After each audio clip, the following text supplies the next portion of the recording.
Chers étudiants et étudiantes de Mid-Ocean University, soyez la bienvenue dans votre cours d'entrepreneuriat.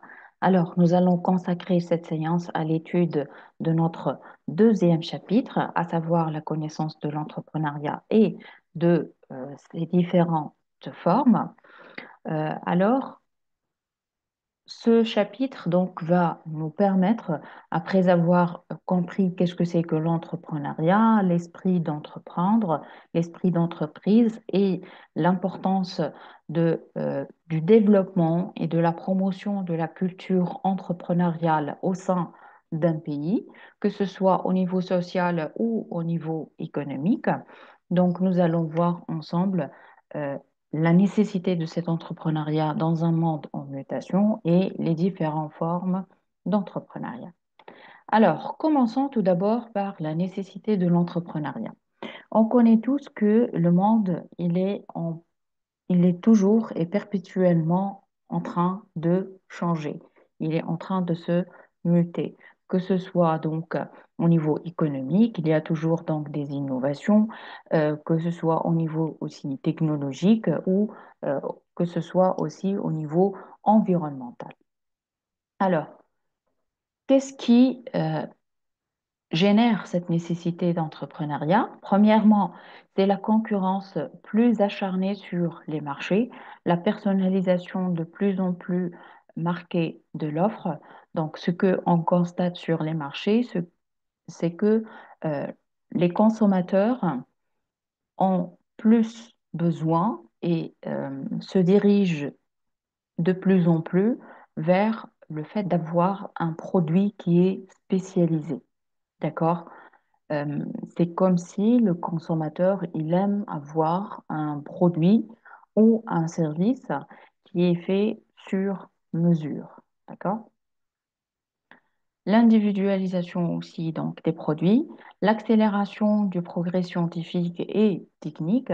Donc, ce qu'on constate, la science, elle est en train d'évoluer. Il y a toujours de nouvelles découvertes scientifiques. Il y a aussi le progrès technologique. De ce fait, on trouve de nouvelles procédés de fabrication qui coûtent moins, qui consomment moins d'énergie, euh, qui, qui donnent des spécificités du produit, des spécificités techniques qui sont plus précises grâce à l'utilisation de technologies de pointe. On note aussi l'internationalisation croissante des activités et la mondialisation. Le fait que les entreprises, elles veulent donc passer au marché international, donc elle est en train d'évoluer et de croître. Et de ce fait, nos entreprises doivent être flexibles et donc avoir un nombre d'entreprises qui est de plus en plus important et des entreprises qui est flexible. Pourquoi? Parce que le changement, donc, il devient un changement pas donc dans une période bien déterminée, mais par contre, c'est un changement qui devient perpétuel. Alors, dans ce monde donc en mutation, les entreprises, qu'est-ce qu'elles cherchent? Elles cherchent à se recentrer donc sur les métiers et les compétences de base et à externaliser. L'externalisation, donc, elle se fait donc par exemple par SMH, comme donc nous allons voir ensemble et étudier ensemble l'entrepreneuriat par SMH. Et ceci donc entraîne la croissance des nombres de PME. L'émergence de nouvelles méthodes d'organisation de travail. Aussi, l'entrepreneuriat, elle est aussi concernée par les méthodes d'organisation de travail, à savoir donc on trouve maintenant le travail autonome, le travail indépendant, on trouve de nos jours le travail à domicile, qui depuis la crise Covid donc a trouvé donc un terrain favorable et une évolution constante. Et nous avons au niveau mondial constaté que le travail à domicile permet aussi d'augmenter la productivité des employés, ils sont plus à l'aise et ça diminue aussi leur charge au niveau transport, au niveau donc temps, ils sont en train de gagner du temps. Et le temps et le travail pardon, à temps partiel est partagé. Les mutations dans le contexte social, des exigences fortes apparaissent et s'imposent aux organisations et aux individus. Donc ici, c'est un monde où on entreprend et les mots-clés qui existent et les mots qui sont phares sont premièrement le changement, deuxièmement l'incertitude et la complexité. Donc ce monde qui est en train de se muter. Donc, il est caractérisé par une grande et une fréquence de changement qui est importante. Donc, ces entreprises font de plus en plus face à des environnements qui sont incertains et qui sont aussi complexes. Alors, lorsqu'on parle du phénomène entrepreneurial, il est caractérisé par trois choses. Premièrement, la complexité. Il y a plusieurs acteurs dans le processus entrepreneurial. On trouve l'État, on trouve les organismes de financement, on trouve les organismes d'accompagnement, on trouve les organismes de financement et aussi les organismes on trouve aussi les universités et tout ce qui concerne le système éducatif.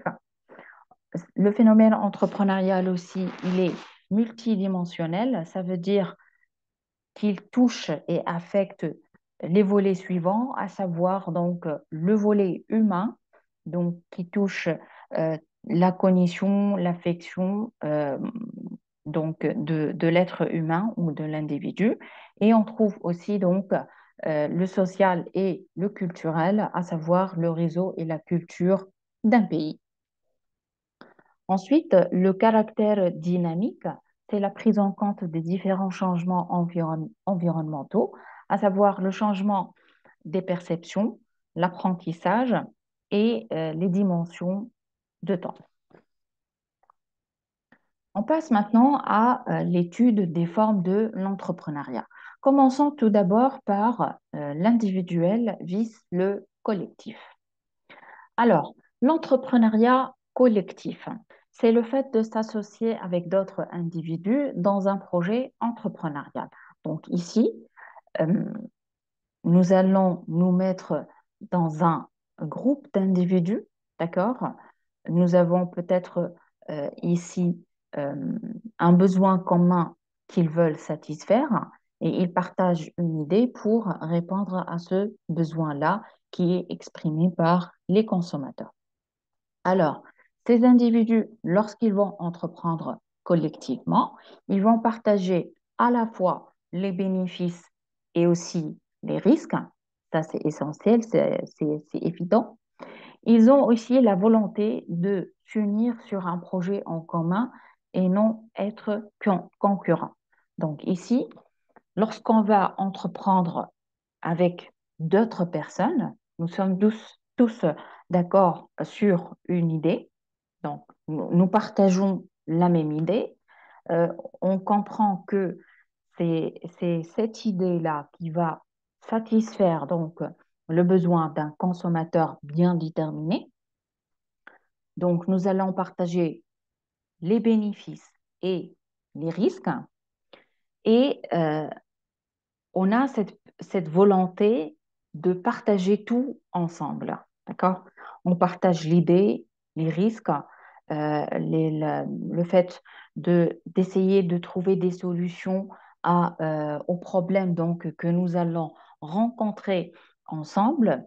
Et nous avons cette logique que nous sommes tous ensemble réunis dans un objectif bien déterminé et nous ne sommes pas des concurrents. Une entreprise collective ou d'économie sociale, elle produit ou vend un bien ou un service. Alors, l'entrepreneuriat individuel, est créé et dirigé par une seule personne qui exerce son activité en son nom propre. Donc ici, lorsque je parle de l'entrepreneuriat individuel, ça veut dire il y a une seule personne, donc morale, qui va entreprendre, créer, d'accord, tout d'abord, et c'est lui seul qui va diriger cette entreprise-là. L'entreprise n'a pas de personnalité morale, contrairement à une société. L'entreprise individuelle se caractérise par sa simplicité de constitution. Donc, lorsqu'on parle de simplicité de constitution, il n'y a pas trop, donc, il n'y a pas trop de, euh, comment dirais-je, de formalités administratives. Il n'y a pas trop, donc, trop d'engagements euh, qui sont vraiment sévères et accablantes vers d'autres parties prenantes. Et l'entrepreneuriat individuel, elle est simple puisque l'entrepreneur, il dispose des pleins pouvoirs pour diriger son entreprise et prend seul les décisions. Donc, c'est lui le maître des lieux, d'accord? C'est lui le seul qui va être responsable à la collecte des ressources, la mise en place et la recherche donc des idées, les ressources nécessaires, le collecte des ressources, donc que ce soit financières, matérielles ou autres, pour la réalisation de cette idée-là. Et c'est lui, donc, le responsable pour prendre les décisions. Donc, euh, c'est lui donc, qui gère tout dans cette entreprise. Donc, c'est lui qui fait le marketing, c'est lui qui fait le commercial, c'est lui qui gère les finances, c'est lui donc qui va à l'encontre des clients et c'est lui qui fait la prospection. Donc, c'est lui qui prend toute la responsabilité de ses décisions et donc de ses stratégies déjà élaborées, puisqu'il n'y a pas donc ici d'assemblée générale. On passe maintenant à l'étude des formes de l'entrepreneuriat. La première forme que nous allons voir ensemble, c'est la création d'une entreprise. On a dit que l'entrepreneuriat, elle consiste à trouver une idée et ou une opportunité et essayer donc de la concrétiser et donc à travers la création d'une entreprise. Donc cette création, elle peut être donc ici traditionnelle, ça veut dire une activité connue ou un projet qui est répétitif, et aussi cette création d'une nouvelle entreprise, elle peut être technologique et innovante.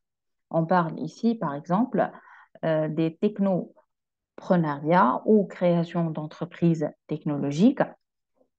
Et comme vous le savez déjà, on est dans un monde où la technologie, elle règne presque sur tout et dans tous les domaines, d'accord?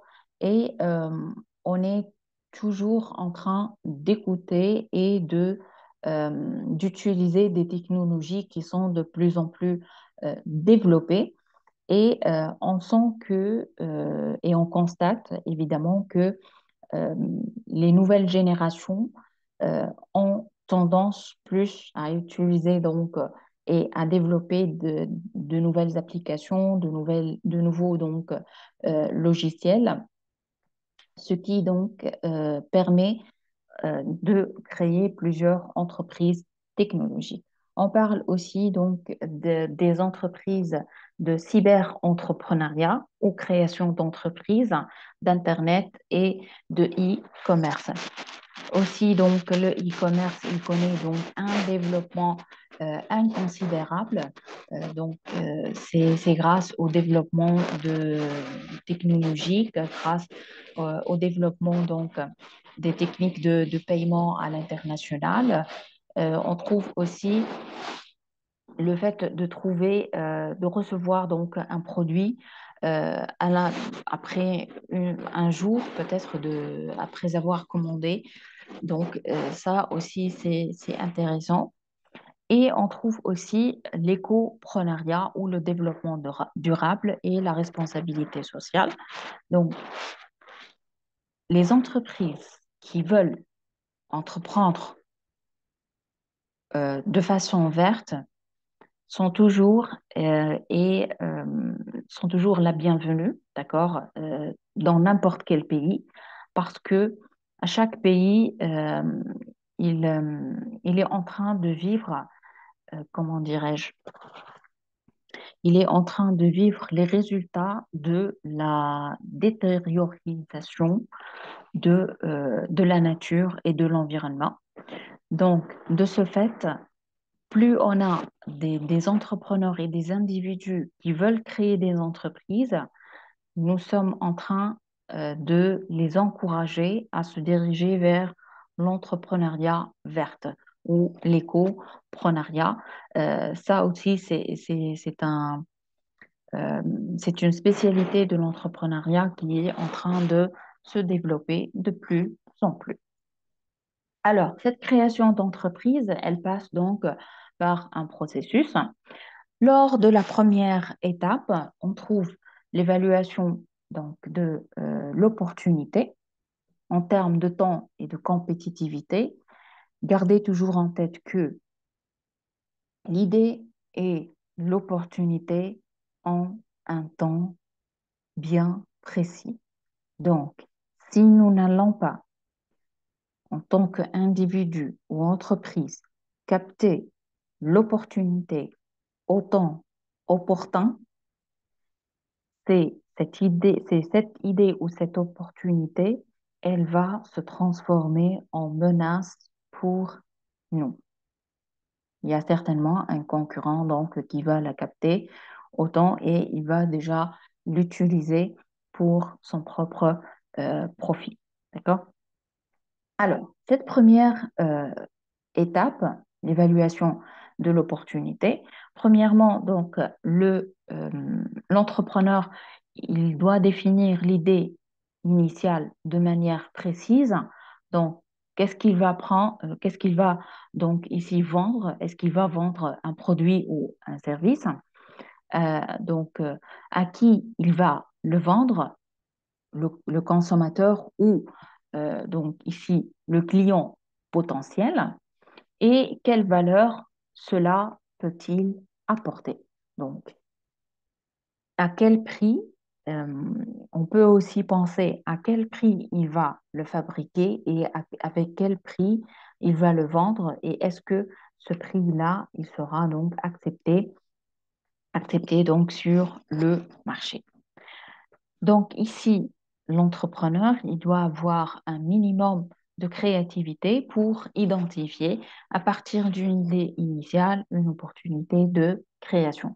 Donc ici, on parle de l'importance de la créativité comme étant une compétence de l'entrepreneur. Donc ici, c'est cette faculté de pouvoir détecter une opportunité sur le marché. Ça, ça, c'est évident. Et pour cela, qu'est-ce qu'on doit garder dans nos systèmes donc ici éducatifs? Donc, c'est un système éducatif qui doit laisser la liberté aux, aux apprenants de créer, de poser leurs questions, d'accord? Et nous devons les encourager euh, à libérer donc ce potentiel et à le nourrir de plus en plus. Deuxième étape, c'est la conception et la formulation du projet. Premièrement, donc, nous allons faire l'étude marché, l'étude donc juridique, financière, qui vont permettre d'élaborer l'offre, la stratégie, le plan d'affaires et de positionner donc ici le projet. Il est important de comprendre que on ne peut pas du jour au lendemain donc faire toute la création, d'accord? Mais avoir une idée, c'est bon. Capter une opportunité aussi, donc c'est bénéfique, mais il faut avoir des connaissances, il faut faire de l'étude marché. Est-ce que cette idée-là ou cette opportunité ou le produit que je vais créer donc, ou le service que je vais lancer, est-ce que il existe sur le marché, oui ou non? Est-ce qu'il y a des produits donc qu'on appelle des produits de substitution qui existent? Quelles sont donc ici leur qualité, à quel prix ils sont vendus?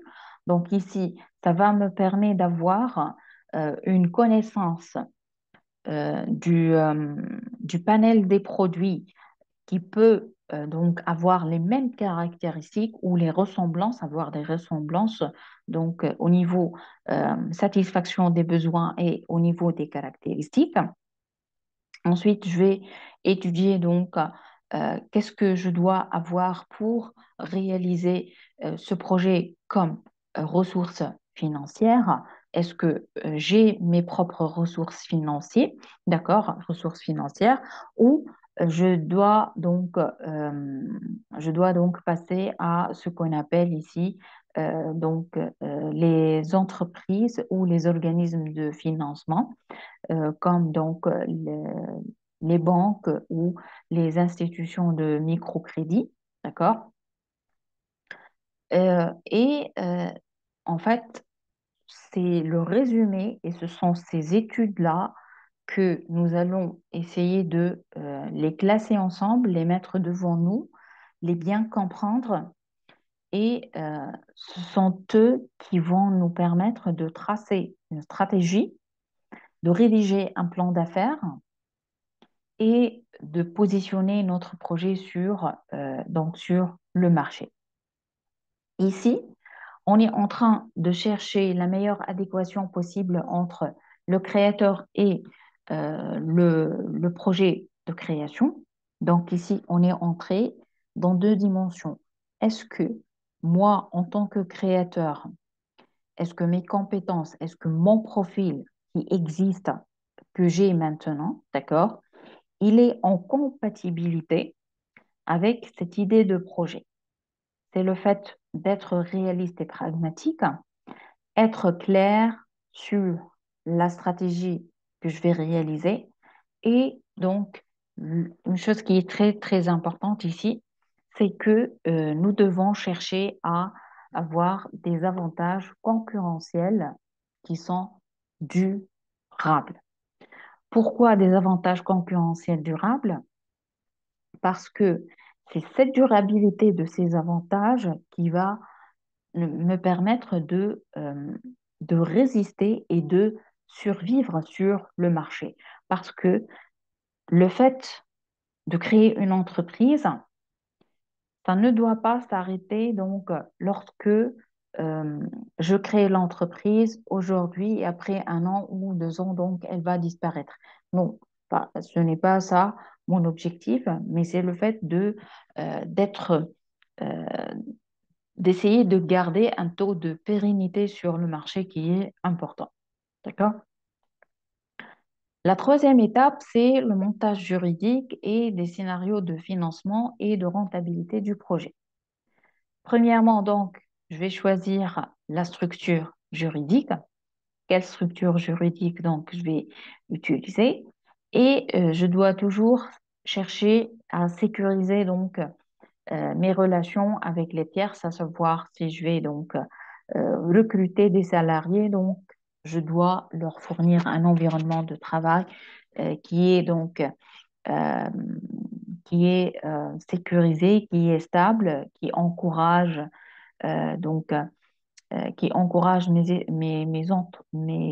mes employés donc à travailler plus, à innover, à faire les choses en règle. Aussi, donc, je dois aussi sécuriser mes relations avec les investisseurs parce que sans ces investisseurs-là, sans ces investisseurs qui ont cru en moi, qui ont cru à l'idée, à l'opportunité, à mon projet, qui ont investi, que ce soit donc, ici, vous devez savoir, lorsqu'on parle des investisseurs, il y a deux sortes d'investisseurs. Les investisseurs qui vont donc vous fournir donc du financement en liquidité et d'autres genres d'investisseurs qui est en train donc de se développer de nos jours. c'est une personne qui est en train d'investir avec son temps. D'accord. Il est avec vous dans votre entreprise. Il peut vous consacrer ici du temps pour poser des questions, pour rectifier donc un problème donné, pour vous montrer la voie, donc la voie qui va vous permettre d'atteindre votre objectif. Donc, il est ici en train d'investir ses connaissances et son temps donc avec vous. Et on trouve aussi les fournisseurs et les sous-traitants. Il est important ici donc de garder de bonnes relations avec les fournisseurs parce que sans ces fournisseurs-là, vous n'aurez pas donc les produits, les matières premières en temps et avec la même qualité. Et aussi les sous-traitants, aussi ça c'est très important de garder donc une bonne communication avec eux. Donc, dans cette étape, le promoteur, il doit maîtriser son projet, le business plan, pour pouvoir répondre à toutes les questions posées par les partenaires financiers, à savoir les banques et les investisseurs. Donc ici, l'entrepreneur ou le promoteur d'un projet, c'est pour cela on demande que c'est l'entrepreneur lui-même qui va écrire son business plan. Pourquoi? Parce que l'idée ou l'opportunité, elle vient de lui-même. C'est lui qui va faire toutes les études nécessaires donc ici pour qu'il puisse approfondir son idée, pour qu'il puisse comprendre plus son projet. Donc, c'est pour cela qu'on demande à ce promoteur de bien rédiger son business plan, de bien comprendre son produit ou son service, de bien comprendre son marché cible, de bien comprendre son consommateur, de bien comprendre euh, l'économie, la culture donc du pays où il va s'implanter, parce que ici c'est capital, parce que c'est lui qui va essayer de trouver des investisseurs, une source de financement, que ce soit des banques ou des investisseurs, et que ce soit les banquiers ou les investisseurs, ce sont des gens de métier, donc ils connaissent bien, ils savent reconnaître euh, est-ce que ce projet, il peut réussir? Il a donc toutes les dimensions essentielles, tous les, comment dirais-je, tous les piliers donc essentiels euh, pour commencer ce projet de création. Est-ce que vraiment euh, il est nécessaire et il est important et nous pouvons en tant qu'économie en bénéficier de la réalisation et de financement de ce projet, oui ou non? Est-ce que, en d'autres termes, est-ce que ce projet, il peut créer de la richesse réelle, d'accord? Et donc, il participe au développement du tissu économique. Oui ou non?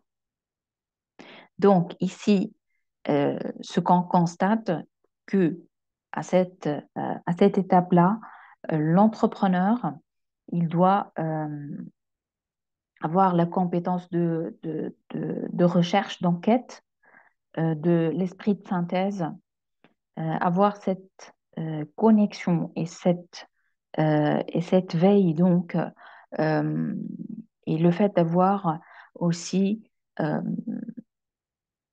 le potentiel de construire des relations qui sont pérennes avec les différentes parties prenantes et aussi le fait de savoir comment il va communiquer son projet, comment il va parler de son projet.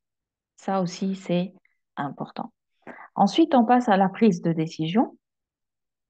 Et ici, dans cette étape, l'entrepreneur, il va choisir son type de financement, quelle est donc la forme de la société qu'il va créer et où il va installer donc son entreprise. Et à cette étape-là, il est important à ce qu'ils comprennent les réglementations et ce qu'on appelle les incitations à la création dans des zones qui sont défavorisées. Ça aussi, c'est important. Je vous donne ici l'exemple. euh, donc, en Tunisie, on trouve l'État, elle est en train de donner des facilités, donc, que ce soit en termes euh, de réglementation et des subventions pour encourager l'entrepreneuriat dans les zones défavorisées. Premièrement, pour créer de la dynamique économique dans ces pays-là et peut-être aussi, comment dirais-je, profiter des opportunités d'affaires là-bas et aussi donc faire travailler les gens qui vivent dans ces milieux qui ont des spécificités et des caractéristiques bien distinguées. D'accord? La cinquième et la dernière étape, c'est le lancement des activités. Alors, il faut donc quelques conseils pour lancer les activités. Il faut donc choisir un bon collaborateur pour travailler avec lui et ne pas remettre les décisions liées aux administrations des projets d'investissement. Aller à l'essentiel, obtenir des clients et des commandes. Donc ici, euh, une chose qui est très importante, on a dit ça, c'est que on ne peut pas entreprendre seul. Il faut toujours avoir donc quelqu'un, un collaborateur, un support pour travailler avec lui. D'accord? Il faut trouver donc un homme de confiance, un homme donc qui nous partage donc cette intention, cette motivation pour l'entrepreneuriat. Donc, il faut donc aussi ne pas remettre les décisions liées aux administrations, euh, les administrations des projets d'investissement. Donc, ici, vous devez prendre des décisions judicieuses, avoir donc des bonnes décisions concernant le financement et aller à l'essentiel et obtenir des clients et des commandes. Parce que lorsque je vais créer, donc moi, une entreprise, je vais produire un bien ou un service. Donc, la première chose pour garantir et commencer donc mon activité, c'est le fait que je vais faire la prospection, trouver des clients et l'essentiel, c'est après avoir donc trouvé des clients, c'est que j'obtiens des commandes pour que je puisse donc commencer mon processus de production. Il faut aussi donc ici suivre son business plan qui est déjà donc ici rédigé. Avoir donc ici un tableau de bord avec des indicateurs selon le mode de financement du projet pour donner la priorité au remboursement des crédits d'investissement. Et ici, je dois veiller en tant qu'entrepreneur à bien utiliser mes ressources. Ici, on note on note l'importance de d'avoir ce skills-là. C'est en d'autres termes savoir comment manager les ressources, comment les gérer, d'accord, de façon optimale euh, parce que ce n'est que donc ce n'est que le lancement et je dois, si je vais euh, apprendre dès le départ à mieux gérer et avoir une efficience et efficacité, donc je vais garantir la performance de mon entreprise. Et comme méthode, donc je peux utiliser la méthode agile, le diagramme de perte, euh, la méthode perte ou le lean management. Alors, ça, c'est tout ce qui concerne la création d'une nouvelle entreprise. On passe à la création d'une entreprise par SMH. La création d'une entreprise par SMH constitue un type d'entrepreneuriat qui est en train de plus en plus de se développer. Alors,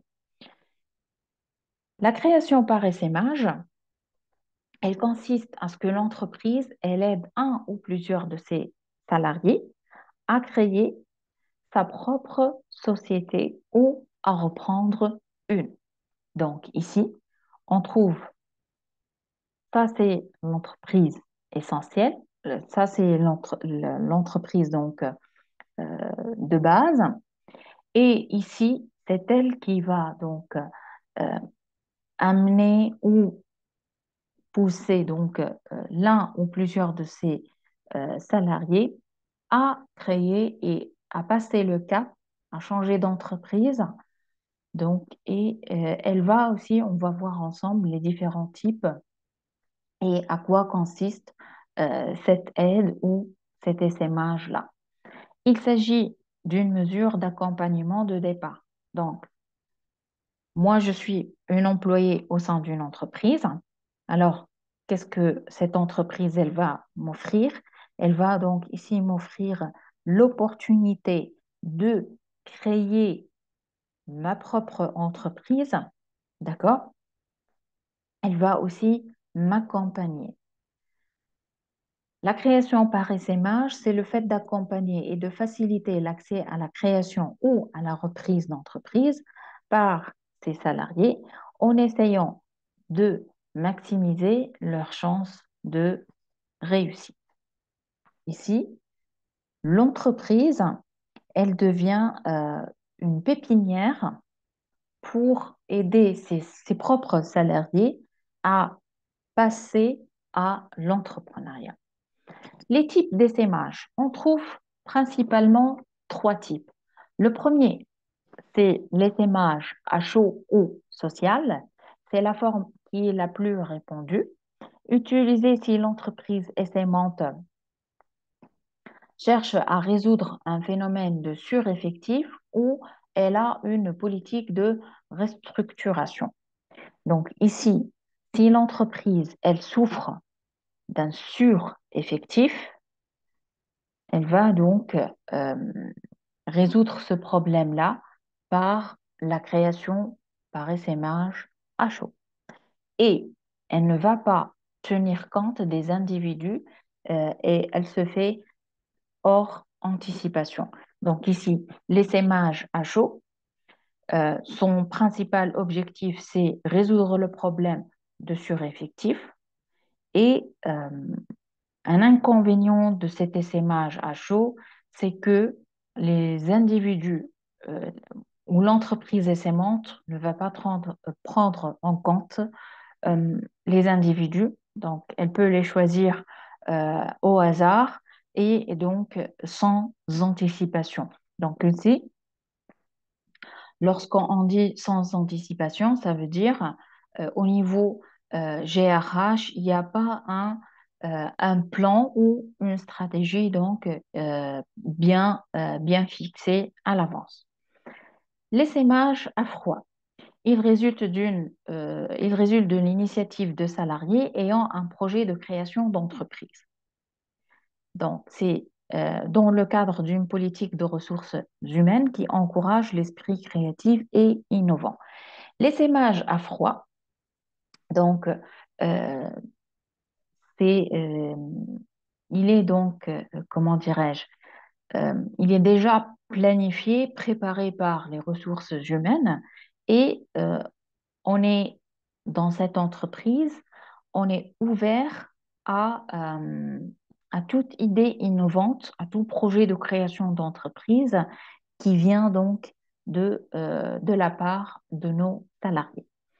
L'essaimage stratégique, c'est la mise en pratique d'une approche économique de l'essaimage qui met une démarche gagnant-gagnant pour externaliser une activité. Il y a alors un transfert de compétences, de technologies ou de brevets, dans un certain cas, une coopération commerciale. Donc, à quoi consiste cet essaimage stratégique? C'est c'est un type donc d'essaimage gagnant-gagnant. Ça veut dire l'entreprise, elle va gagner et aussi son employé ou son salarié aussi, il va en bénéficier. Lorsque l'entreprise, elle va externaliser l'une de ses activités, elle ne va pas trouver mieux que son employé ou son cadre qui va s'en charger de cette activité. Donc ici, parce que il connaît l'entreprise, il connaît le secteur, il connaît l'activité, il a travaillé dans cette entreprise, il connaît les clients, les fournisseurs, il connaît donc le processus de fabrication, il a toutes les connaissances nécessaires pour euh, créer son entreprise et il va en bénéficier de quoi? Il va en bénéficier, en d'autres termes, du nom de cette entreprise et le fait de trouver, euh, de trouver un support, une aide qui est toujours existante pour qu'il améliore et continue son activité avec une garantie de réussite. Alors, les conditions de succès de la création d'entreprises par SMH. Donc, premièrement, les salariés, ils sont volontaires et non désignés. Rappelez-vous, ici, euh, lorsque nous avons parlé des types d'SMH, le premier type à chaud, donc, on ne va pas choisir, donc, il n'y a pas d'anticipation et les salariés ne sont pas volontaires. C'est nous donc, c'est les dirigeants de l'entreprise qui vont choisir l'individu ou l'employé, donc qui va faire l'essaimage à chaud. Et ça ne va pas, comment dirais-je, créer euh, cette intention d'entreprendre. C'est pas ça, mais ça va, ça ne va pas trouver de l'acceptation facile chez la personne. Ici, lorsqu'on parle du succès de l'essaimage, ça doit venir du salarié ou de l'employé lui-même. Donc, c'est son intention d'entreprendre, c'est sa créativité, d'accord, qui va, euh, qui va lui pousser à travailler et à fournir de l'effort pour réussir cette création par essaimage. Deuxièmement, c'est le fait que l'entreprise essaimante, elle doit informer, elle doit former ce salarié, ce futur dirigeant au métier de chef d'entreprise. D'accord? Parce que être chef d'entreprise, c'est un métier. Donc ici, l'entreprise, elle doit former, elle doit aussi euh, donner des informations qui sont complètes pour que cet employé, il va passer parce que il va passer d'un statut, pardon, d'employé, d'accord, à un stade de chef ou de dirigeant d'entreprise. La troisième condition, donc, pour que la création d'entreprises par essaimage réussit, c'est le fait d'avoir de l'accompagnement opérationnel et la formation du parcours de création. Donc ici, l'entreprise essaimante, elle va accompagner donc de façon opérationnelle, elle va aussi former euh, son employé au parcours de création. Donc ici, elle va le suivre dans ce processus de création. Parmi les avantages pour le créateur d'entreprise par SMH, on note que le salarié, donc, il va bénéficier d'un accompagnement d'experts qui le place dans une situation gagnant-gagnant avec son ancienne entreprise. Le salarié, il peut compter sur l'aide et le conseil d'une entreprise d'expérience et qu'il connaît bien puisqu'il a travaillé avec eux. Donc ici, on note ici premièrement l'importance de cette aide, l'importance de ce support d'une entreprise qui a de l'expérience dans ce domaine.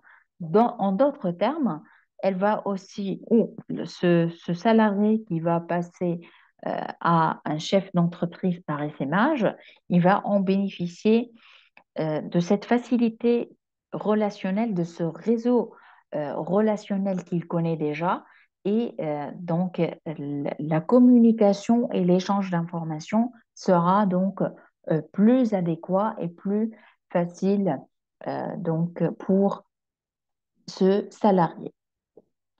La création, donc en finalité, la création par essaimage, donc c'est un processus de départ volontaire des employés.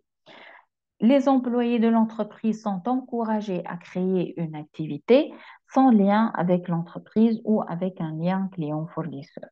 C'est une façon aussi de réduire l'effectif d'une entreprise. On passe maintenant à la création d'entreprises par franchise. Alors, dans cette situation d'entrepreneuriat, c'est que on a ici deux parties. Premièrement, le franchiseur, l'entreprise qui souhaite se développer, elle va fournir un accompagnement payant, d'accord, à un franchisé. Le franchisé, c'est qui? C'est un individu qui veut créer une entreprise en appliquant une formule existante tout en bénéficiant d'une notoriété existante. Ici, ce franchisé, qu'est-ce qu'il va faire? Il va imiter un fonctionnement existant dans une zone géographique donnée. Et la chose la plus importante, c'est qu'il va bénéficier de la notoriété de marque. Donc ici, il n'a pas à se soucier que je dois créer une autorité de la marque. C'est pas comme le fait de créer une entreprise, on doit créer une image de marque de notre produit ou de notre entreprise. Mais le franchisé ici, il va prendre une formule bien déterminée d'une entreprise qui existe déjà, qui a un marché, qui a un produit, qui a ses propres clients, qui a son image de marque. Donc, et il va utiliser toute cette notoriété, d'accord, pour réaliser et pour créer son propre projet. Alors ici, la franchise, elle permet à celui qui n'a pas d'idée ou de capacité à innover de réaliser son objectif de création d'entreprise. Alors, maintenant, nous allons étudier avantages et inconvénients, que ce soit pour franchiseur ou pour le franchisé. Alors, on commence tout d'abord par les inconvénients pour le franchiseur. Premièrement, c'est créer et maîtriser le métier de franchiseur. Il doit avoir toutes les connaissances essentielles. Il doit donc créer une stratégie de franchise. Donc, il doit comprendre qu'il n'y aura pas de relation hiérarchique et qu'il ne peut pas maîtriser tout le parc franchisé. Donc, il n'a pas, comment dirais-je, il n'a pas le pouvoir de tout maîtriser, pardon, les différentes franchises qu'il va ouvrir dans des régions différentes. On passe aux inconvénients du franchisé. C'est le respect d'un cadre défini. Ici, c'est une relation, c'est que le franchisé, il va respecter la politique du franchiseur en termes de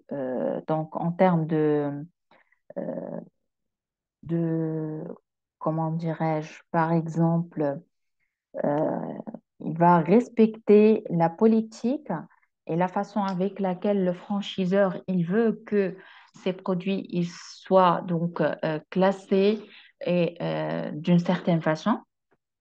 La marge des prix aussi. Euh, il y a d'autres points essentiels qu'il doit donc respecter et il doit donc rémunérer le franchiseur et il a aussi des obligations d'achat. On passe aux avantages maintenant. Les avantages pour le franchiseur, c'est le développement rapide, euh, sa marque ou son enseigne, elle devient de plus en plus visible. C'est une opportunité pour lui donc euh, de d'augmenter ses finances, c'est un levier financier. Et les avantages donc pour le franchisé, c'est la réduction du risque entrepreneurial. Euh, Ici, il va pas lancer une idée, il va pas créer une idée donc dès le départ, mais par contre, il a le concept, il est déjà créé, l'image de marque, elle est déjà créée, le produit ou le service, il existe. Et c'est en d'autres termes, euh, il va jouer par exemple le rôle de euh, un point de relais. C'est comme si il est un point de relais entre le franchiseur et le client. C'est un métier clé en main, d'accord?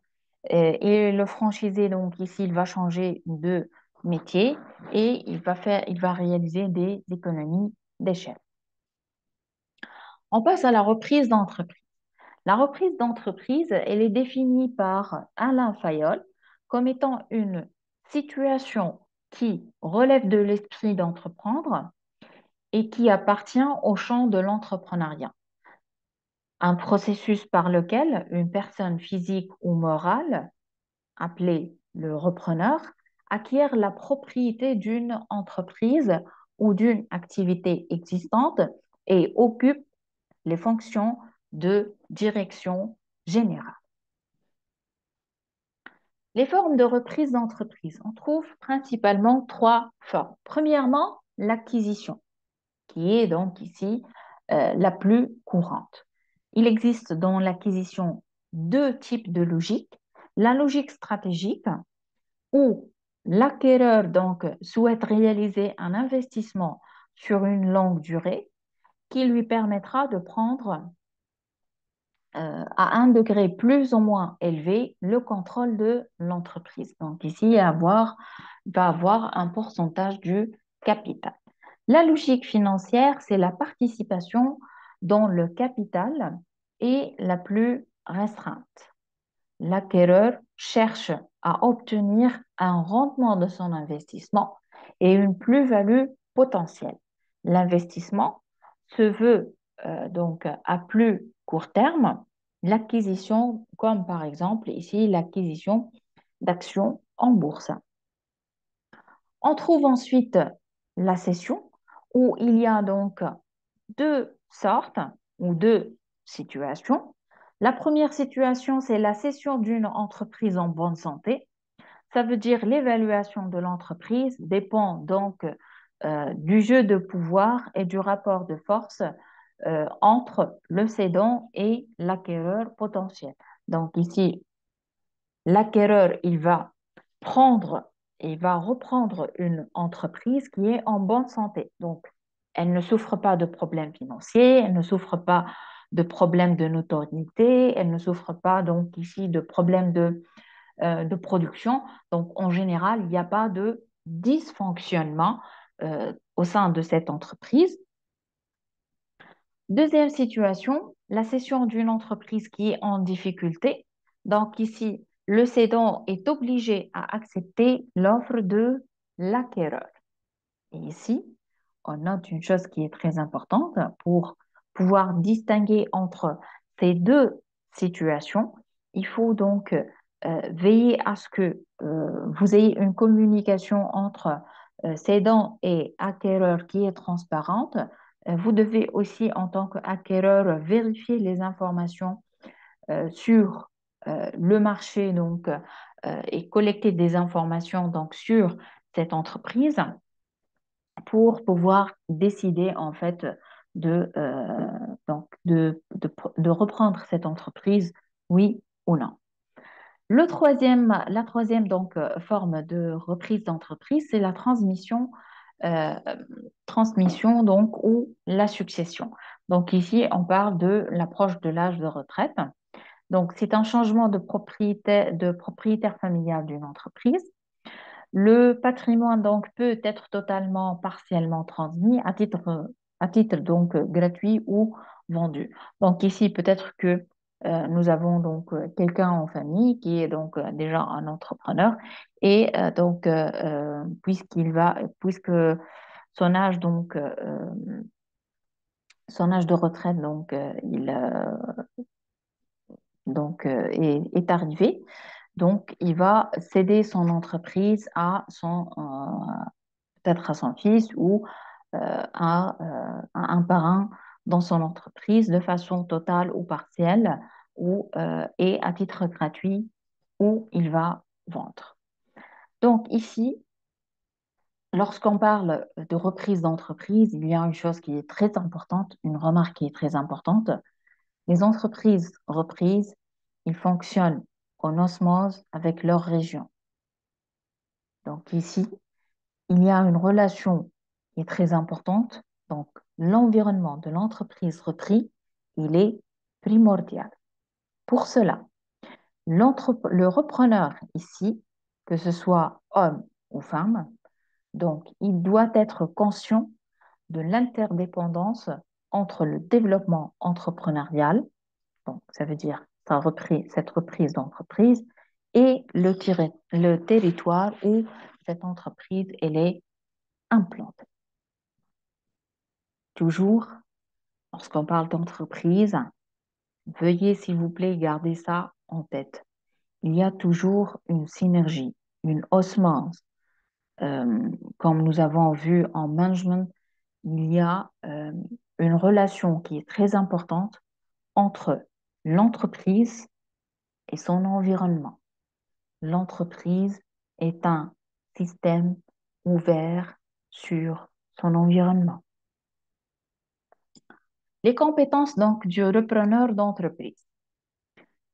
Alors, premièrement, dans le domaine de gestion et de finances, le repreneur, il doit diagnostiquer rapidement le niveau de performance de la cible et les marges de progrès en matière de rentabilité. Il doit aussi savoir élaborer un business plan qui est crédible dans ses hypothèses opérationnelles et rassurant par l'équilibre de son financement. Donc, il doit avoir des connaissances en finance. Ce repreneur, donc, aussi, il doit disposer d'une culture financière suffisante pour discuter d'égal à égal avec les investisseurs éventuels et les prêteurs dans un contexte d'endettement significatif et donc de montage risqué. En termes de management et de stratégie, ce repreneur, il doit avoir la capacité à évaluer rapidement les forces et les faiblesses de la cible, les opportunités et menaces auxquelles elle est confrontée, maîtriser rapidement les caractéristiques du marché. Donc ici, c'est un repreneur qui comprend en management, qui comprend les forces et les faiblesses de cette opportunité de reprise. Il comprend aussi le marché, il a des connaissances donc en termes de commerce, de management et sur le niveau de marché. Ensuite, construire rapidement une vision claire sur le futur et la faire partager.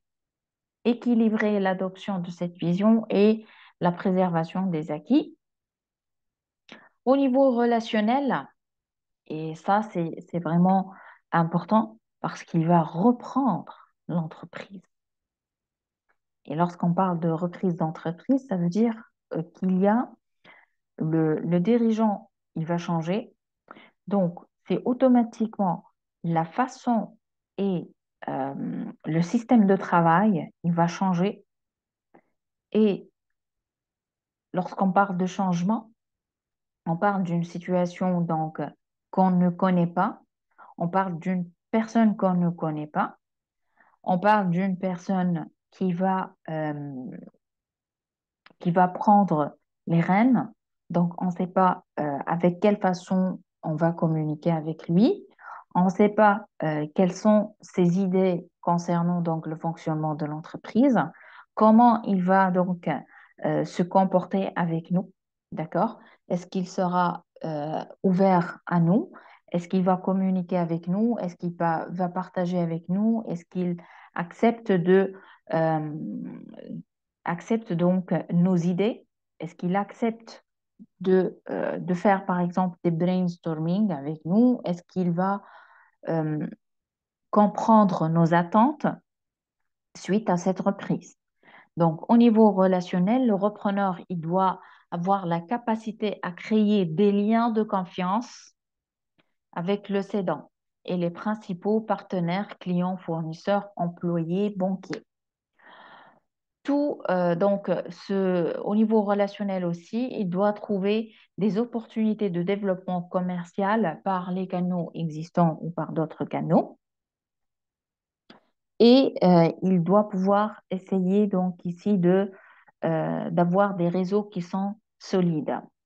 Savoir instaurer sa légitimité de dirigeant, savoir mobiliser les compétences existantes, ça c'est important euh, c'est ici le nouveau dirigeant ou ce repreneur, c'est lui qui va s'intégrer, d'accord, avec les autres salariés. Et il doit aussi savoir recruter des compétences essentielles pour ici vérifier et euh, pour maximiser les chances donc pour la réussite de cette reprise d'entreprise. Le processus donc ici de reprise d'entreprise, on a d'une part le rôle, donc premièrement le rôle du cédant ici.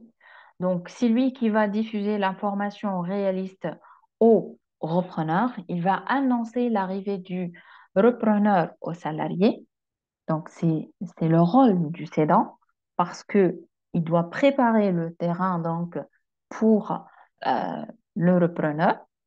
Donc, c'est une intégration, on parle d'une intégration qui est anticipée, la préparation psychologique euh, au changement du repreneur. Donc ici, si on veut réussir un changement, nous devons commencer par la psychologie. La lecture donc du contexte d'accueil, donc il va donc essayer de créer et de préparer l'accueil donc de ce repreneur et il doit former aussi ses attentes de cette reprise d'entreprise. Ensuite, on a déjà donc le repreneur qui va entrer donc dans cette entreprise. Donc le rôle du cédant ici, c'est le fait de faire des présentations. Le rôle du repreneur, c'est présenter son projet de reprise à ses futurs subordonnés. Donc, il faut que ce repreneur, il possède une vision claire du futur.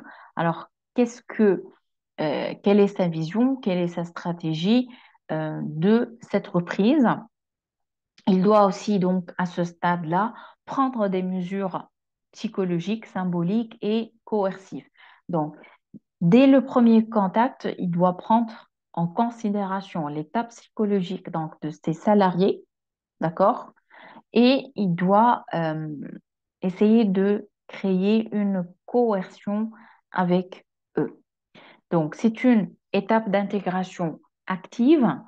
Il y a un auto-apprentissage des réalités de l'organisation, une prise de décision. Donc, ici, c'est le fait, nous devons amener les anciens salariés à s'intégrer à cette nouvelle vision pour ensuite faciliter l'étape suivante, à savoir, l'étape suivante, on trouve le rôle des salariés ici. Si on réussit l'étape d'intégration active, ces salariés, pardon, donc ils vont accélérer donc, et parfaire donc la connaissance du repreneur. Ils vont ici euh, lui suggérer d'éventuelles modifications à apporter, lui prodiger donc des conseils et lui servir de confident de soutien donc, et de support émotionnel et technique. Ça, c'est important. C'est l'étape donc de l'intégration sociale, pardon, c'est l'intégration totale, la reconnaissance mutuelle, l'identification, performance et innovation, et il y a de nouveaux attentes qui vont émerger. Donc ici, le processus de reprise d'entreprise, donc le cédant, le repreneur et les salariés jouent des rôles donc spécifiques et primordiaux pour la réussite donc ici de ce processus donc de reprise. Et c'est important donc ici de garder toujours l'œil sur la dimension psychologique.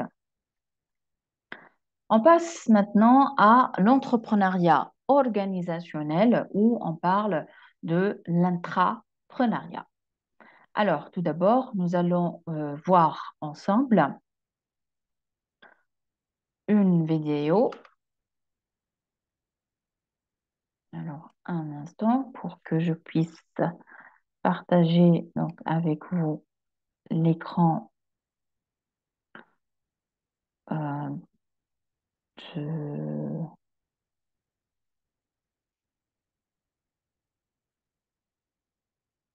la vidéo. Un instant, partager donc euh, l'écran.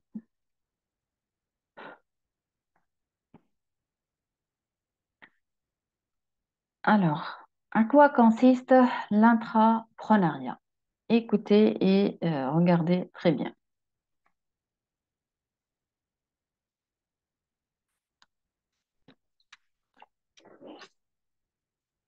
L'intrapreneuriat, qu'est-ce que c'est? L'entrepreneuriat est une démarche qui permet à des salariés de mener un projet innovant tout en gardant leur statut au sein de leur entreprise. Comme son nom l'indique, il s'agit donc d'entreprendre au sein même de sa société. L'entrepreneur est donc à la fois un salarié et un entrepreneur. Seulement, le projet qu'il développe est pertinent aussi pour son organisation. Cette démarche se développe de plus en plus. Pourquoi avoir recours à l'entrepreneuriat? L'entrepreneuriat présente des avantages aussi bien pour les employés que pour les employeurs. Pour les sociétés, c'est tout d'abord une manière d'obtenir de nouvelles innovations, souvent en lien avec le secteur de l'entreprise. L'intrapreneuriat permet ainsi d'envisager de nouvelles opportunités de croissance.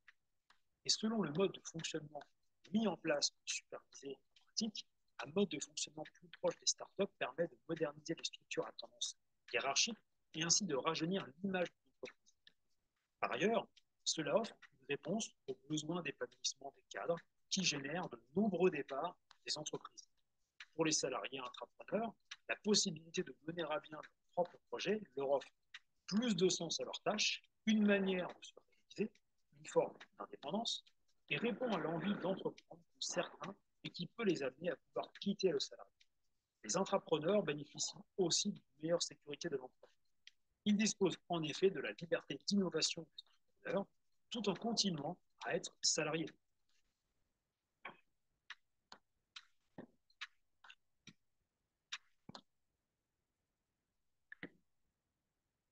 Alors ça, c'était donc une petite vidéo donc, qui présente l'entrepreneuriat. On revient donc à nos diapos. Alors, pour voir que l'entrepreneuriat donc a été initié par Gifford Pinchot en 1985. Alors, le mot intrapreneuriat est composé de deux termes, interne et entrepreneuriat. L'intrapreneuriat revient à entreprendre dans une structure existante en développant euh, des pratiques et des comportements entrepreneuriaux à l'intérieur d'une grande entreprise. Le personnage clé de ce phénomène est l'intrapreneur. Donc, lorsqu'on parle d'intrapreneuriat, on parle d'un employé qui a donc des comportements et des pratiques entrepreneuriales et qu'il va développer des projets au sein de cette entreprise. Donc ici, on l'appelle intrapreneur. Selon Drucker en 1985, qui est l'un des premiers à observer que les entreprises d'aujourd'hui, en particulier les grandes, ne survivront tout simplement pas à cette période de changement rapide et d'innovation, à moins qu'elles acquièrent une compétence entrepreneuriale. Et nous avons, dès le départ, dit que nos entreprises doivent être flexibles. Lorsqu'on est flexible, donc ceci induit le fait que dans la culture de chaque entreprise, nous devons encourager l'intrapreneuriat. Donc, lorsqu'on encourage cette culture-là, nos employés, ils seront amenés à innover, à créer, ils trouvent un terrain favorable, donc qui va émerger de nouveaux projets, d'accord, en interne de l'entreprise, qui vont permettre donc à cette entreprise euh, d'avoir une nouvelle naissance, une régénérescence, d'accord, euh, de, de, de soigner son image de marque, d'innover, de trouver un nouveau marché grâce à cette nouvelle idée de son intrapreneur. Alors, qui est cet intrapreneur? Selon le cabinet de Solange Briette, l'intrapreneur a un pied dans l'entreprise, mais aussi un pied dans l'entrepreneuriat.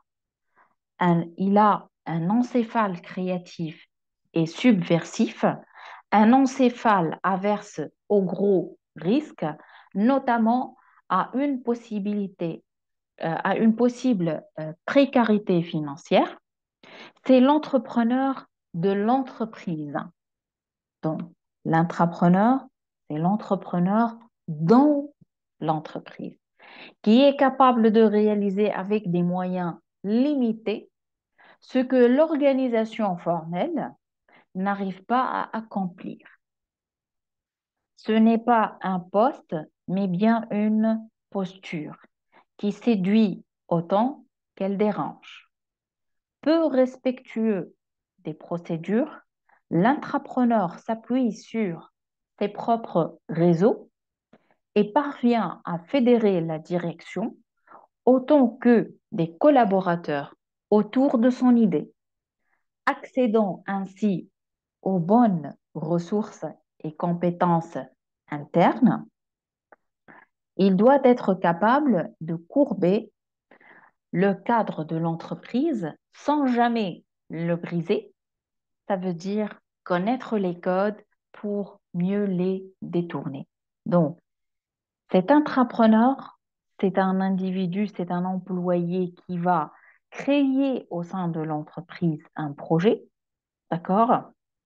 Ça veut dire qu'il va trouver une solution, une formule créative, innovante et de gérer donc les ressources existantes en interne pour réaliser un projet, d'accord, qui va en servir à l'entreprise. Les avantages de l'intrapreneuriat sont, c'est un outil donc d'innovation, de valorisation et développement des nouvelles idées. Ça nous permet aussi de mieux exploiter les ressources existantes. C'est un outil aussi de ressources humaines qui permet de créer de la valeur à long terme. L'intrapreneuriat, elle motive, encourage, attire et identifie et valorise les talents qui existent dans cette entreprise. Aussi, l'intrapreneuriat, elle permet de favoriser l'apprentissage individuel et ça permet aussi de transformer la culture de l'entreprise. L'intrapreneuriat, elle favorise donc aussi de recevoir des récompenses extra-financières ou des nouveaux revenus. Donc ici, cet intrapreneur, il va recevoir des récompenses extra-financières et aussi ça va permettre à l'entreprise d'avoir de nouveaux marchés, d'avoir de nouveaux sources de revenus. L'intrapreneuriat, elle améliore la réactivité, ça veut dire le time to market, et la compétitivité. Donc, pardon, il gagne en reconnaissance autonomie lors de la réalisation de ses activités. Alors, l'entrepreneuriat vise l'intrapreneuriat. Lorsqu'on parle de l'entrepreneur, mon entrepreneur, il a plus de liberté ici. Et par contre, l'intrapreneur, il a moins de risques. Et les deux, donc, se rencontrent parce qu'ils jouent un rôle de leader. L'entrepreneuriat, c'est une activité qui est réalisée par l'entrepreneur. Ici, l'activité donc intrapreneuriale, c'est c'est une activité qui est réalisée par les salariés et les dirigeants. Ici, lorsqu'on parle d'entrepreneuriat, les récompenses vont à l'entrepreneur. Par contre, lorsqu'on parle d'intrapreneuriat, les récompenses, ils vont à l'entreprise. En termes de risque, lorsque je parle de risque, il y a ici donc en entrepreneuriat, le risque, il est pris uniquement par l'entrepreneur. Et par contre, à l'intrapreneuriat, donc les risques, elles sont pris par l'entreprise. Parce que lorsque je parle de l'intrapreneuriat, c'est l'entreprise qui va fournir les ressources essentielles et nécessaires pour réaliser cet intra-projet, d'accord? Et c'est elle qui va donc subir tous les risques. Alors, les quatre piliers de l'intrapreneuriat sont, premièrement, l'intrapreneur, qui possède donc des compétences et des connaissances et qui a une curiosité insaisissable. Il cherche à identifier les mentors qui pourront accélérer et soutenir son projet intrapreneurial. Il développe des idées cohérentes avec ses valeurs et les besoins et la vision de l'organisation. Deuxième pilier, ce sont les parrains. Les parrains visent à choisir donc ici des projets qui leur permettront de pénétrer des marchés connexes. Ces parents aussi, ils vont adhérer à la vision proposée par l'entrepreneur et ils vont donc assurer l'accompagnement professionnel des entrepreneurs. Donc ça, c'est le premier support. C'est le fait de trouver des parrains, des gens, des parrains qui vont vous être donc comme mentors, euh, qui vont vous permettre de pénétrer des marchés, donc de nouveaux marchés, qui vont adhérer à votre vision. Troisièmement, l'organisation. Elle offre des possibilités de partage des idées de façon directe et suivie. Elle possède donc des ressources pour encourager l'intrapreneuriat au sein de l'entreprise, propose donc du temps libre pour stimuler l'innovation. Quatrième pilier, celui de l'environnement, donc qui a besoin de s'adapter rapidement à un environnement évolutif afin de rester pertinent face à la concurrence. L'implantation de nouveaux modèles de gestion centrés sur la co-création, la recherche de produits innovants, d'accord, comblant donc ici de nouveaux besoins.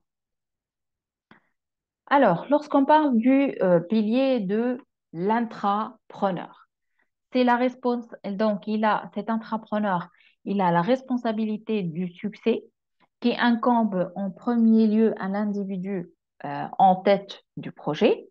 Il a donc ici une volonté indéfectible de viser l'amélioration continue et l'esprit curieux. Les parents, ils jouent un rôle vital dans le soutien et l'encouragement donc de l'intrapreneur. C'est un pilier qui a un grand impact sur le succès du projet. Les parents réunissent volonté, expertise et expérience qui mènent à la réussite de l'intraprise. L'organisation, c'est elle le pilier essentiel pour garder cet éveil et ce désir d'entreprise. Une culture intrapreneuriale propice au développement d'un projet innovateur comprend, premièrement, la confiance et la réciprocité, l'appui émotif et technique, un taux élevé d'engagement des employés. Donc ici, le rôle de l'organisation, il est important. C'est grâce à c'est grâce à cette culture intrapreneuriale que nous pouvons donc encourager et créer un terrain favorable à la naissance d'intra-projets. L'environnement, il affecte donc la présence d'opportunités pour l'entrepreneur. L'entrepreneuriat prospère dans un milieu en constante évolution. Donc, ceci nous amène à ce que, puisque nous vivons dans un monde en mutation, donc il y a des changements, donc, donc il y a des changements qui existent et qui sont donc de plus en plus fréquentes. Donc, il faut créer en interne un nouveau moteur, d'accord, pour permettre à cette entreprise de se rajeunir donc, et de faire face à tous ces changements-là. L'entrepreneuriat, c'est une situation gagnant-gagnant. Alors, au niveau personnel, on a ici l'entrepreneur et l'entreprise. Au niveau personnel, donc, c'est une opportunité pour l'entrepreneur de se démarquer et donc d'avoir de nouvelles positions au sein de son organisation. Pour l'entreprise, c'est une opportunité de limiter euh, l'attrition d'employés et de développer donc une alternative à la relève et la succession traditionnelle. Au niveau croissance, elle permet donc à l'intrapreneur d'avoir la possibilité de travailler donc avec d'autres employés professionnels qui sont passionnés. Donc, il y a de la dynamique, il y a de l'ambiance de l'ambition, pardon, pour atteindre un objectif commun. Pour l'entreprise, donc, ça permet de se démarquer de ses concurrents.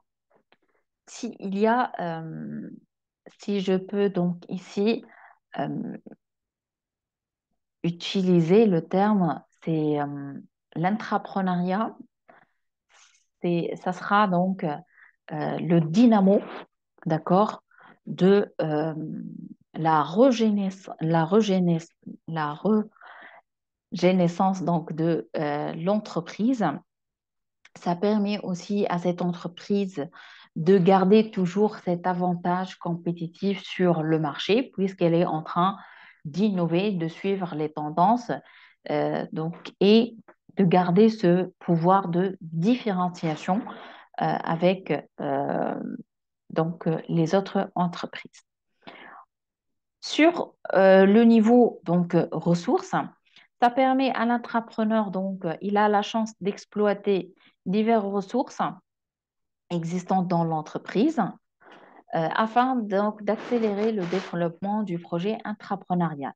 Ici, lorsque on est intrapreneur au sein d'une entreprise, on ne soucie pas donc ici de ressources. Les ressources, ça existe, d'accord, dans l'entreprise. Et lorsqu'on parle de l'entreprise, c'est cette entreprise, elle a la chance de limiter le gaspillage des ressources et mettre en valeur ses employés en écoutant leurs idées et en facilitant leur prise d'initiative au sein de l'entreprise. Qu'est-ce que ça veut dire ici? Au niveau ressources, on a d'une part un entrepreneur qui a un projet innovant, d'accord? Et qui a besoin de certaines ressources. Et de l'autre côté, j'ai cette entreprise qui veut limiter le gaspillage des ressources. Et cet entrepreneur, il a la solution innovante, il a donc l'idée pour résoudre ce problème de gaspillage. Donc ici, les deux parties, ils sont gagnants. Au niveau donc économique, l'entrepreneur, il a l'occasion de susciter l'intérêt des sociétés de capital risque en raison d'appui, qui diminue le risque en raison de l'appui de l'entreprise d'accueil, qui aussi diminue l'échec du projet intrapreneurial et rend l'investissement plus fiable en de la part de l'entreprise. L'occasion de capter donc ici les opportunités d'augmenter l'efficacité interne et de diversifier le portefeuille de son entreprise afin d'améliorer la rentabilité de l'organisation. Alors, on arrive ici, avant donc de vous proposer ces questions-là.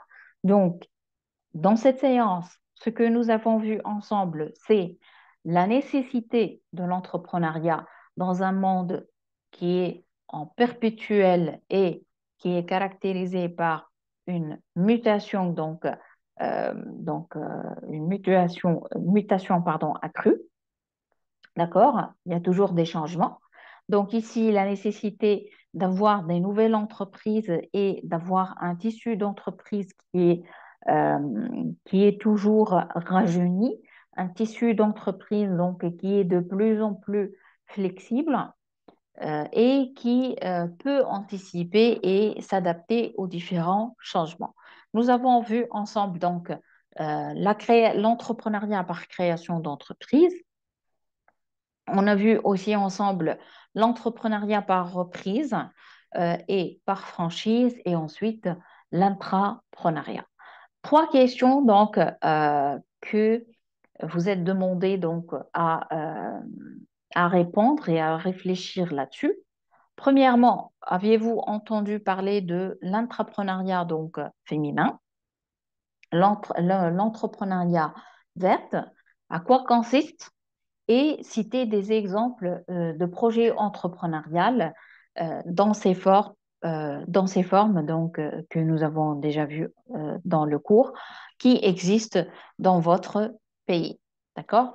Sur cela, donc, je vous souhaite donc de trouver donc ce cours en bonne santé et en forme et je vous retrouve, Inch'Allah, dans la séance de panel de discussion.